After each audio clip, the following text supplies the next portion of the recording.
Yo, peace was good. Welcome to another store of my CD collection. This is part 23. I know it's been a couple weeks since I've done one, but without further ado, let's start with the first album of the day. Talk about Beatnuts' third album, or their second full-length album, I should say. Stone Crazy, released in 1997.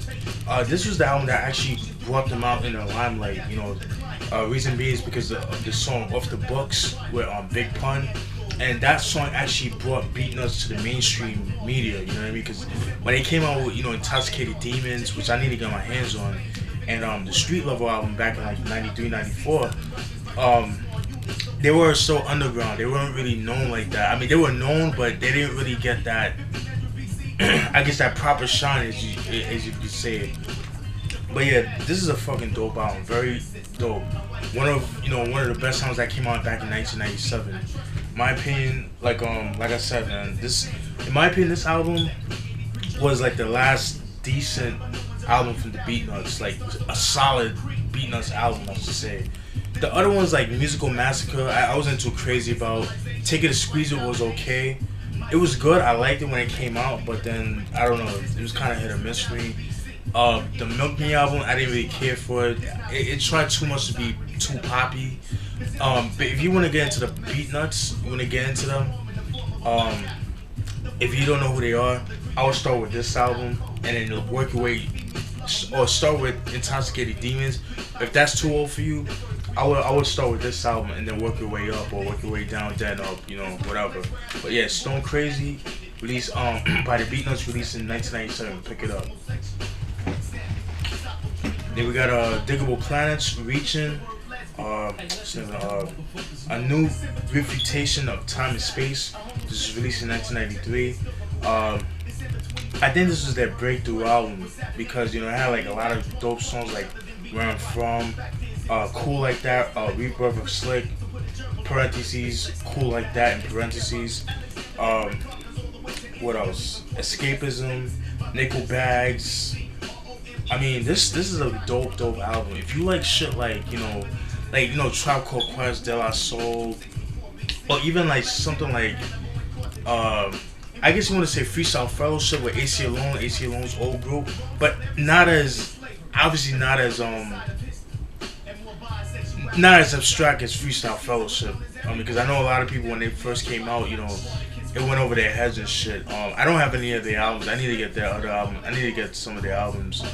But yeah, this is Reachin, Digable Planets, released in 1993.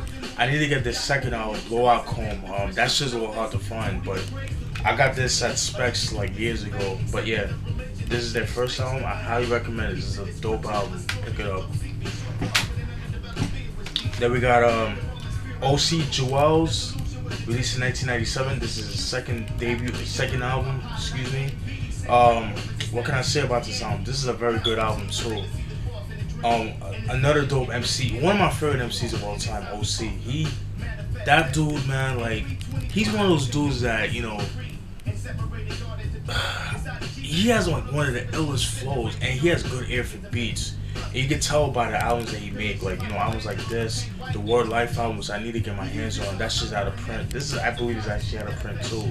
Or I know they re-released this album, but cause this is the OG copy. Sorry about that. This is the OG copy. I think they re-released it back in sometime in the 2000s. I don't remember when, but exactly. But yeah, this is a classic album in my opinion. A lot of people like to say this is better than the War Life album. I don't know, man, cause they're both dope because they're two different albums. You know what I mean? Like, I don't know. I kind of lean towards. I don't know.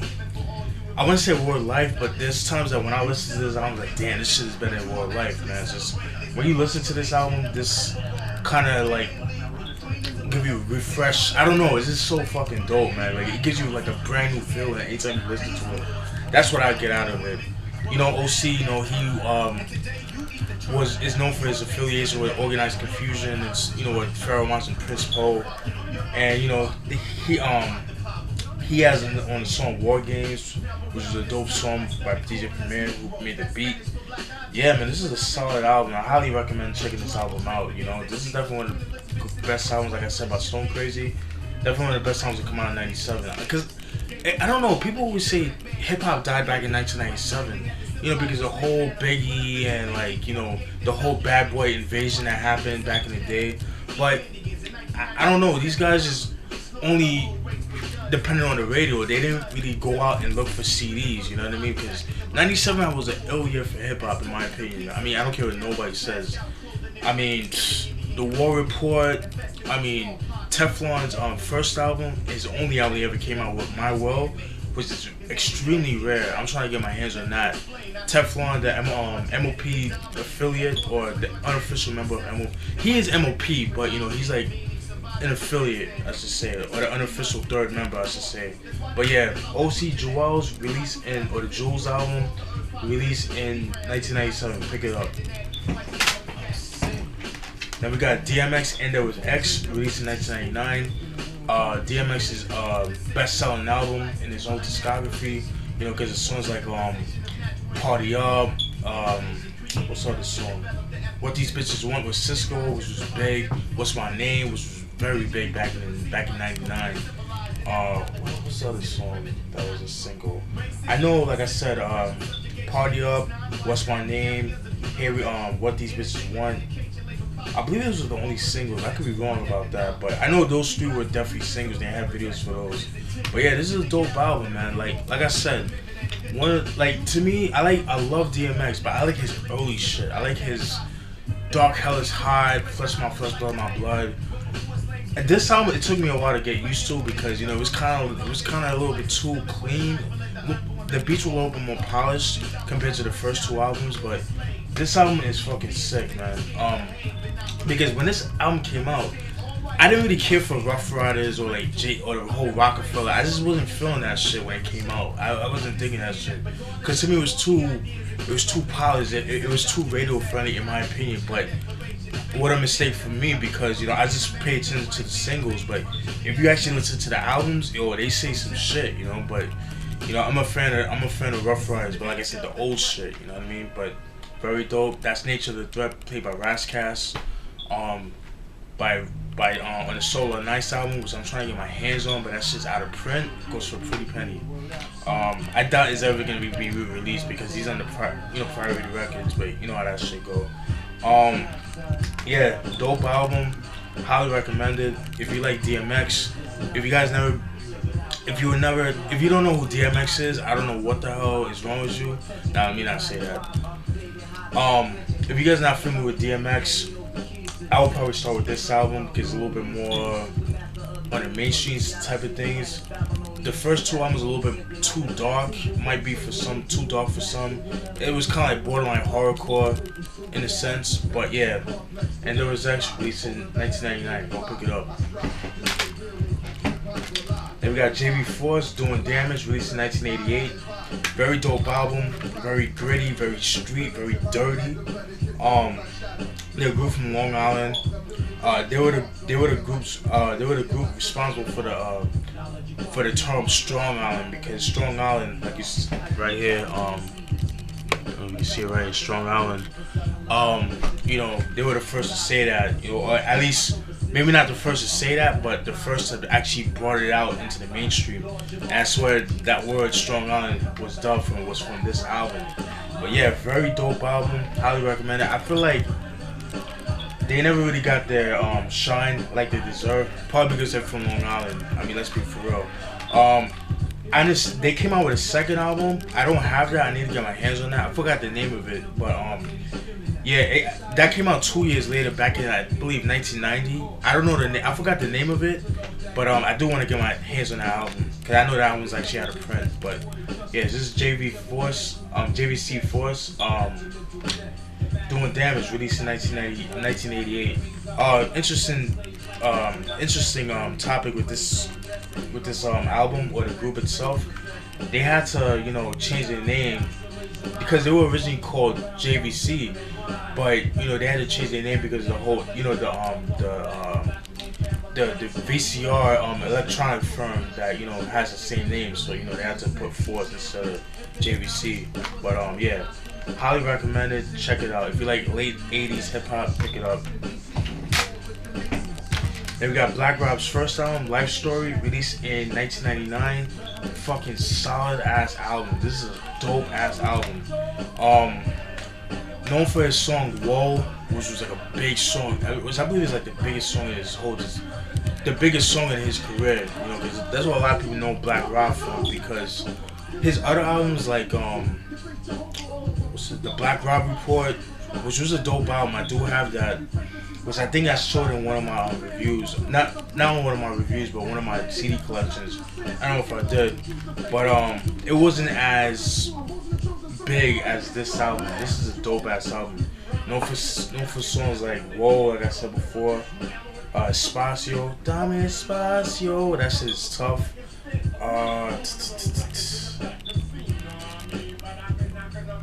Yeah, I know "Whoa" was a single, but I don't know if there was another single of this album.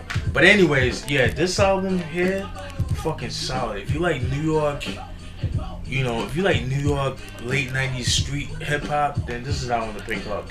I mean, don't be turned up because it's, you know, they're under Bad Boy Records. I mean, he's not doing that shiny shit. I mean, yeah, he has like maybe like a couple of filler tracks, but they're not corny. They still ill. You know what I mean? But yeah, this is Life Story by Black Rob, released in 1999. Pick it up. I highly recommend it. Then we got Kirk, Makin Moves, released in 1994. I don't know too much about Kirk, but you know, I know he's from Harlem, and I know that Kass is one of his biggest influences. He's a typical mid-90s hip hop, you know, jazzy samples, jazz samples, you know, SP 1200 type beats, 12-bit beats, you know. I mean, you can't never go wrong with this album, you know, pretty much like, you know, lyricism, you know, Kass, you know, just rhyming their heads off, you know, one of those albums, you know.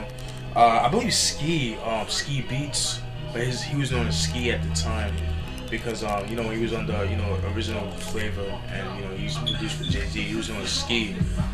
He produced a couple of joints on this album, but yeah, highly recommended. Kirk, Makin Moves, released in 1994. Pick it up if you can find it, because it's actually out of print.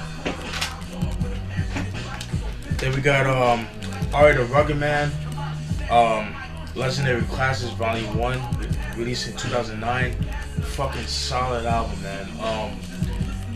You know, if you guys don't know who Ari the Rugged Man is, you guys want to get familiar with Ari the Rugged Man, this is an album that I would highly recommend picking up, because, you know, this is a collection of songs that he's done, you know, from like, you know, I would say from like 94, because his song Every Label Sucks Dicks, that was off his first album, what's the name of that album? The Night of the Bloody Apes, when he was known as the Crustfied Dibs, which he needs to re-release that fucking album, because I want to hear that shit. Because I have the album, but I downloaded it, obviously, because, you know, you're not going to find that shit, because it was, when it came out, it was shelved, but they had like promo copies out in the time and stuff like that, and the quality is not really that good. But hopefully, you know, he can re-release that shit. But anyways, very dope. You know, it's a collection of shows he's done from the mid-90s all the way up to like, you know, 2009, I guess, you know what I mean? A bunch of like songs that he's done, like collaborations and, you know, a whole bunch of stuff. And as well as like unreleased songs, you know what I mean? But yeah, very dope album. Comes with a DVD. He actually talks about the song, song by song, which I fucking love. I wish MCs would do that more often, like put a DVD or some shit, like a video. You could check that shit on YouTube or stuff like that. But yeah, Ari the Rugged Man, Legendary Classics Volume 1, released in 2009. Highly recommended. Pick this shit up, man. Ari the Rugged Man, he's that nigga, man. That's all I gotta say. Dude could rhyme his ass off. Then we got Kurious, A Constipated Monkey, released in 1994. Kurious, for those who don't know who he is, he's an MC from Washington Heights. He's known for his affiliation with KMD or MF Doom.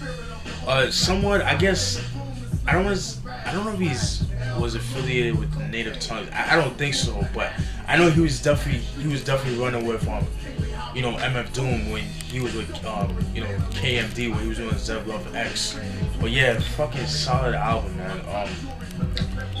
A lot of the production was done by Beatnuts. Beatnuts did a lot of the beats. Yeah, they did like a lot of some of the beats, like half of the beats and stuff like that. Some was done by the Beatnuts. Yeah, fucking solid album, man. And I believe he was actually affiliated with KMD, and I believe he was with Third Base. I'm not sure about that, but I know he used to run with KMD though. But yeah, this is a solid album. If you like, how can I compare this album? I guess a little bit of Beatnuts' first two albums, or the Intoxicated Demons and Street Level album. If you like those two albums, then I would definitely pick this album up. Definitely has that same sound that's going at that jazzy Beatnuts type of sound. You'll definitely enjoy this album. Highly recommend it. I always felt like he never got his shine. I believe he came out with an album back in 2008, I believe. I've heard some of it. I didn't really care for it too much. It wasn't really that good. But A Constipated Monkey released in 1994. This is actually the re-release version. Came out in 2007. Because it comes with two tracks, bonus tracks, Mansion and Yacht, which was a single, and the I'm Curious remix, which was was on the B side. Known for songs like I'm Curious, Uptown Shit, and Walk Like a Duck. Walk Like a Duck, Nitty Scott MC, she actually did a remake of that song. Same beat, but you know, her own twist to it. But yeah, Kurious, A Constipated Monkey released in 94. Pick it up. How much time I got left? Yeah, still got time.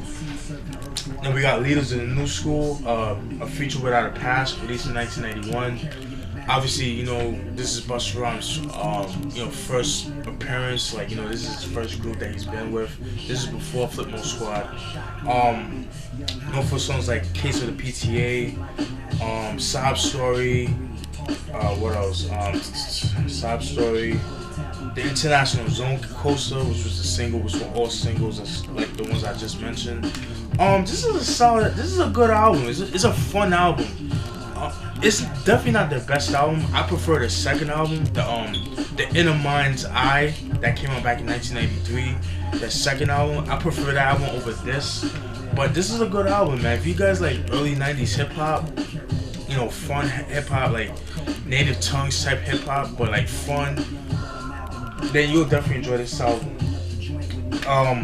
Interesting fact, this album, I believe what was it? I think it was like 3 years ago, 2-3 years ago, I believe. It was on Hip Hop DX, where the sample for Case of the PTA, I guess the sample that they used, the original artist wanted it to sue Case Leaders of the New School, but they waited 20 years for this shit to come out.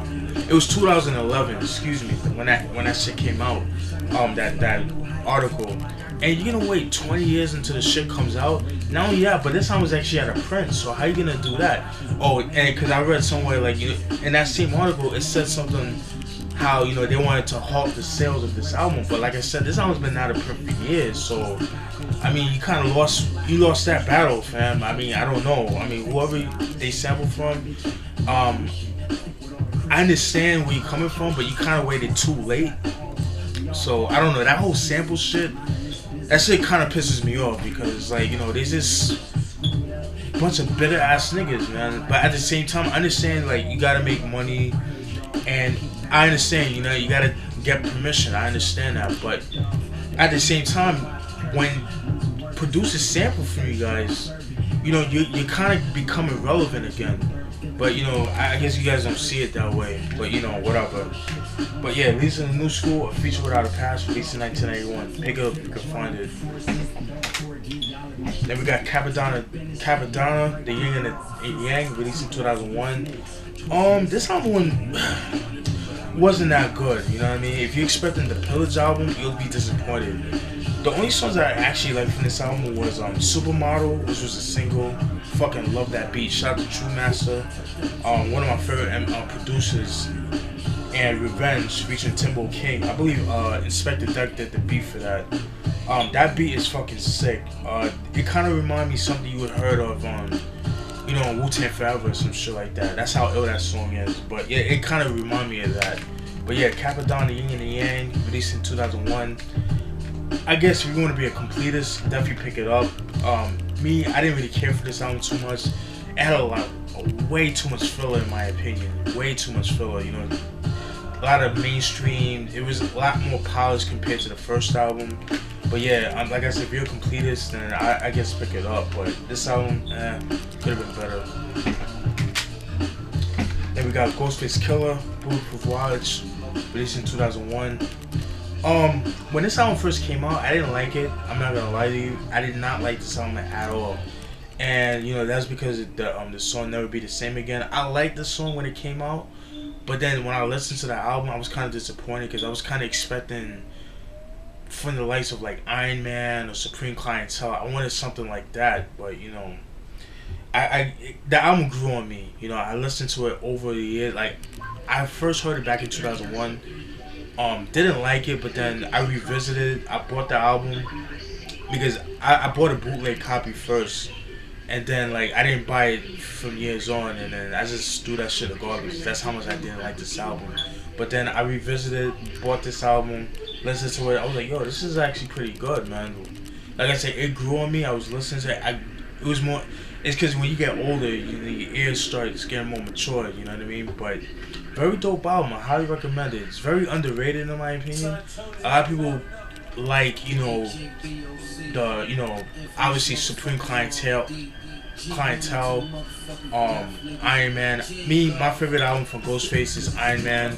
But yeah, this album, dope album. Check it out. Might not be for everybody. If you're a Wu head and you're expecting like Iron Man or Supreme Clientele, you might be a little bit disappointed with this album. Take it for what it is, you know what I mean? But yeah, pick it up. Pick it up. Then we got G-Dep's Child of the Ghetto, released in 2001, excuse me.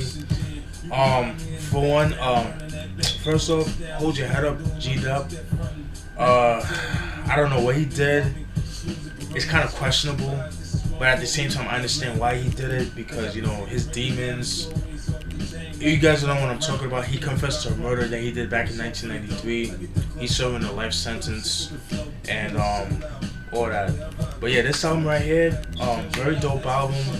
When I first heard it, it was too clean for me, you know what I mean? Like, a lot of fillers in my opinion, but then you listen to it again, it's actually not as bad as you think it is. Known for songs like Special Delivery, Let's Get It, you know, I guess because of the whole P. Diddy, I just don't like P. Diddy at all. I guess his association with P. Diddy is why I didn't really care for anything that came out from Bad Boy Records. Except for like, you know, Craig Mack's first album and you know, The Ready to Die by Biggie and The Life After Death. But yeah, this is actually a pretty dope album. Definitely pick it up. Might not be for everybody, like I said before, but yeah, if you like G-Dep, you like lyricism, definitely pick it up. Duke is spit. Alright. Flatlinerz, released in 1994. Very dope album. It has somewhat of a cult status. You know, a lot of people in the hardcore realm consider this a classic. I definitely agree with that. A lot of people like to compare this album with 6 Feet Deep by the Gravediggers. I don't know, man, because the Gravediggers, I don't know, it might be the better album just because of the production and the lyricism. Because I mean, come on, Prince Paul, Fuquan, Poetic from Sonic, the RZA. I mean, you cannot beat that, man. That shit is, ooh. I could listen to the album all day, 6 Feet Deep. That's how dope that shit is. But yeah, getting back to this album, known for singles like, what were the singles? Live Evil, Satanic Verses, and Rivers of Red, which were 3 singles off the album. They all have videos for those songs. But yeah, highly recommended. Some of DR Period's illest beats are on this album. You know, what's his name? Red Rum, who is Russell Simmons' nephew. You know what I mean? So yeah, highly recommend it. If you can find it, pick it up, because it actually it's actually out of print, and it's pretty hard to find. But I found it at FY for $7.99 used, obviously. But yeah, highly recommend it. And last but not least, Mad Lion's, I guess his third album. The reason why I say that is because he came out with his album Real Ting back in 1995, but somebody schooled me, like saying like he had an album that came out back in 1993 called Real Lover, and that album was actually pretty different from his ragged hip hop shit, because you know the Real Lover is like more like dancehall influences, it's more, you know, early 90s dancehall, like, you know, Terror Fabulous, like that type of shit. It's kind of like on that steez. I need to get my hands on the album too. But yeah, Ghetto Gold, Platinum Respect. Fucking love this album. I don't know, this is a great album. If you like KRS-One's SP1200 beats, boom bap beats like I do, then I highly recommend checking this album out. I feel like Madline never really got his shine that he deserved. He got like a little shine back in the mid 90s, but then like after like 95, 96, he just kind of like, I guess his shine just kind of like, whew, like just, that's that, you know, people took it for the Take It Easy. People just know him for the Take It Easy album. I'm just single, but I mean, he has other dope joints too. But yeah, this album right here, highly recommended. I have his other album, Predator. I have the Real Ting album, and I have the Predator Prey. The album I didn't really care for. A lot of the Just Blaze beats back in 2001, I was like, I wasn't crazy about that. But yeah, highly recommend. If you like KRS-One production, then like I do, then you'll definitely enjoy this album. Ghetto Gold Platinum Respect, released in 1997. This album was actually out of print too, but you get it for dumb cheap, so pick it up. And that's it, folks. Stay tuned for more CD collection videos. Peace.